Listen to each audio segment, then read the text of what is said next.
जय हिंद दोस्तों। जो हमने एसएससी की टेस्ट सीरीज वाली सीरीज स्टार्ट की है प्रीवियस ईयर पेपर को सोल्व करने वाली, आज उसमें हम एसएससी कांस्टेबल जीडी भर्ती 2018 में जो भर्ती आई थी उसका पेपर हुआ था 6 मार्च 2019, तीसरी शिफ्ट वाला पेपर। देखो यहाँ फोकस करेंगे सब लोग। ये 6 मार्च 2019 तीसरी शिफ्ट में जो पेपर हुआ था उस पेपर को सोल्व करेंगे। उसका जीएस वाला पार्ट हम सोल्व करेंगे दोस्तों। फुल एक्सप्लेन करने का प्रयास करूँगा और इस लेवल से एक्सप्लेन करूँगा ताकि आपके जो अभी एसएससी जीडी की जो वैकेंसी आई है उसका सिलेबस भी चेंज हुआ है। देखो ये जो 2018 वाली वैकेंसी थी इसमें क्या था कि हर सेक्शन से 25-25 क्वेश्चन थे, यानी आपके हिंदी से भी 25 थे, इंग्लिश से भी 25 थे।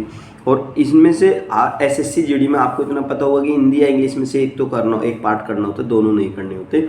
और मैथ, रीजनिंग, इन सब से 25-25 क्वेश्चन थे दोस्तों। ठीक है। अच्छा, तो जैसे अभी जो भर्ती आई है 2022 वाली, इसका पेपर कब होगा?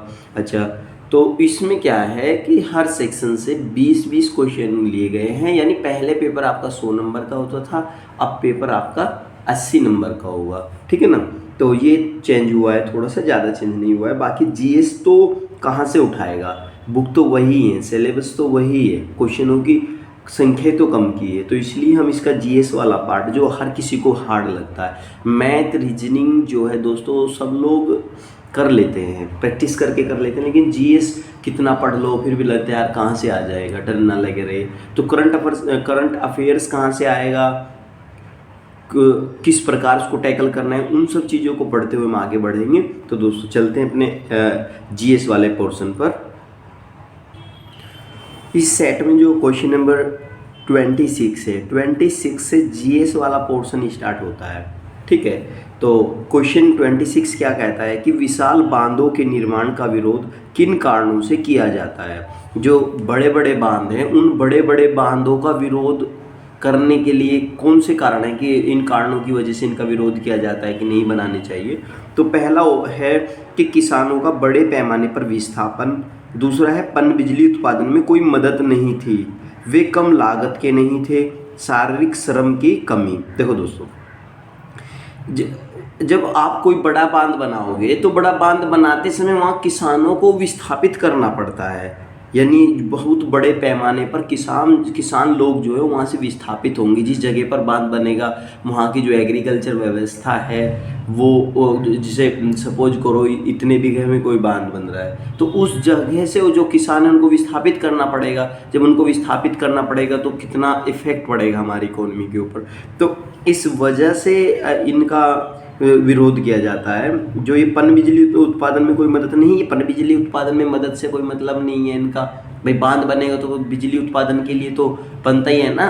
अच्छा, और कहीं ना कहीं उनसे मदद भी होती है और वे कम लागत के नहीं थे, ऐसा कोई नहीं है। जब हमें पता है कि हम इतना बड़ा प्रोजेक्ट करेंगे तो उसमें लागत तो लगेगी, ऐसा नहीं है कि उनसे वो तो पहले ही सोच लेंगे। हम प्रोजेक्ट लाने से पहले इस चीज़ को सोचेंगे ना कि लागत कितना है कितना नहीं है, तो बाद में लाने के बाद क्या लागत वाला फंड है इसमें। तो ये बकवास वाला ऑप्शन होता है। और शारीरिक श्रम की कमी, पहले तो बात अब टेक्नोलॉजी उतनी हाई हो गई है, और दूसरी बात शारीरिक श्रम की कमी नहीं है। हमारे यहाँ बेरोजगारी बहुत ज़्यादा है, किसी को कहो सर हाँ काम करना है इतने रुपये मिलेंगे तो चल देते हैं। यहाँ के लोग तो ऐसे हैं, सीए जैसे आंदोलन के विरोध में 500-500 रुपये लेके बैठ जाएंगे पूरा पूरा दिन। तो शर्म की कमी नहीं है बिल्कुल भी। तो ये किसानों वाला फंडा था। अब नेक्स्ट क्वेश्चन देखेंगे। नेक्स्ट क्वेश्चन है ये यहाँ देखो, धूप खेल एक मौसमी खेल है जो खालिस्तान में खेला जाता है। धूप खेल एक मौसमी खेल है, यानी मौसम के हिसाब से किसी स्पेशल मौसम में खेले जाने वाला एक खेल है। वो कहाँ खेला जाता है? असम राज्य में खेला जाता है। देखो असम राज्य का नृत्य और जो नागालैंड, महाराष्ट्र, मेघालय जो है इनके जो आपके जो नृत्य हैं, शास्त्रीय नृत्य, यहाँ के जो स्पेशल खेल, कोई इनका जो राज्य के खेल हो उनको हमें ध्यान रखना चाहिए। एक बार हमें ऐसा है कि नागालैंड में क्या खेला जाता है, महाराष्ट्र में क्या, मेघालय में क्या, और इनके शास्त्रीय और लोक नृत्य भी एग्जाम में पूछे जाते हैं। मैंने कई एग्जामों में इनको देखा है कि यहाँ से लोक नृत्य और इनके जो शास्त्रीय नृत्य हैं वो भी पूछे जाते हैं। जैसे असम का बिहू है, इसी इसी प्रकार का, ठीक है। अच्छा, नेक्स्ट क्वेश्चन देखते हैं। इस क्वेश्चन में कहा है कि भारत में 1921 में जमशेदपुर में पहला लौह और इस्पात कारखाना किसने स्थापित किया था। मतलब जमशेदपुर जो लौह का इस्पात कारखाना था वो किसने स्थापित किया। जे.एन. जो टाटा है, जे.एन. टाटा ने ही इस कारखाने को स्थापित किया है। तो इसका आंसर हुआ ए। नेक्स्ट क्वेश्चन है आपका, प्रधानमंत्री रोजगार योजना PMRY योजना कौन से वर्ष प्रारंभ की गई थी। जो प्रधानमंत्री रोजगार योजना जो है वो किस वर्ष प्रारंभ की गई थी। ये योजना 1993 में प्रारंभ की गई थी। कब? 2 अक्टूबर 1993, यानी 2 अक्टूबर 1993 को ये जो आपका वो है नहीं, महात्मा गांधी जी की जयंती पर स्टार्ट किया गया था 1993 को इस योजना को। अच्छा, इसी प्रकार की एक हमारा जो रोजगार गारंटी मनरेगा आपने सुना होगा, वो भी योजना है जो 2004 में 100 दिन गारंटी रोजगार वाली योजना है, वो चालू की गई थी। अच्छा, अब ये 1993 का क्वेश्चन पूछ रहे हैं, कब? 2019 में जो पेपर हुआ है उस मार्च में। कितना पुराना क्वेश्चन पूछा है। अच्छा, लेकिन ये पूछा क्यों है? क्योंकि अभी जो प्रधानमंत्री योजनाएं 2018 में कितनी लॉन्च की गई थी, उन योजनाओं को हमें पढ़ लेना चाहिए, हो सकता है वहाँ से क्वेश्चन पूछ लिया जाए। अच्छा, नेक्स्ट क्वेश्चन है, भारतीय संविधान लिखने वाली संविधान सभा में कितने सदस्य हैं। भारतीय संविधान लिखने वाली जो संविधान सभा है उनमें कितने सदस्य थे। देखो, जो भारतीय संविधान लिखने वाली संविधान सभा है उस सभा में 299 सदस्य थे। अच्छा, बात तो की गई थी 389 की। ये एक लंबा प्रकरण है कि हमारी जो संविधान सभा है वो 9 दिसंबर 1946 को गठित की गई थी, पहली सभा जो हमारी थी, ठीक है। इसकी जो पहली बैठक है वो 9 दिसंबर 1946 को। अच्छा, इसमें जो हमारे उस टाइम के सबसे वर्द व्यक्ति थे, जो हमारे उस टाइम के सबसे वर्द व्यक्ति थे सिन्हा साहब, उन्हीं को अस्थायी अध्यक्ष चुना गया था, ठीक है। फिर अगली बैठक हुई, अगली बैठक में तब जाके इनको स्थायी अध्यक्ष चुना गया। उसका अस्थायी अध्यक्ष हमारे जो सिन्हा साहब थे उस टाइम के सबसे वर्द मतलब उम्रदराज व्यक्ति थे, इसलिए उनको अध्यक्ष मान लिया गया था। और व्यक्ति की बात की जाए, सदस्यों की बात की जाए तो 299 सदस्य थे वहाँ, ठीक है। इसका एक छोटा सा प्रकरण है जिसमें कई बातें, उनको आप पढ़ सकते हो। नेक्स्ट क्वेश्चन देखते हैं। इसमें कहा है कि निम्नलिखित में से कौन सी नीति काम करने के लिए अधिकार के अंतर्गत आती है।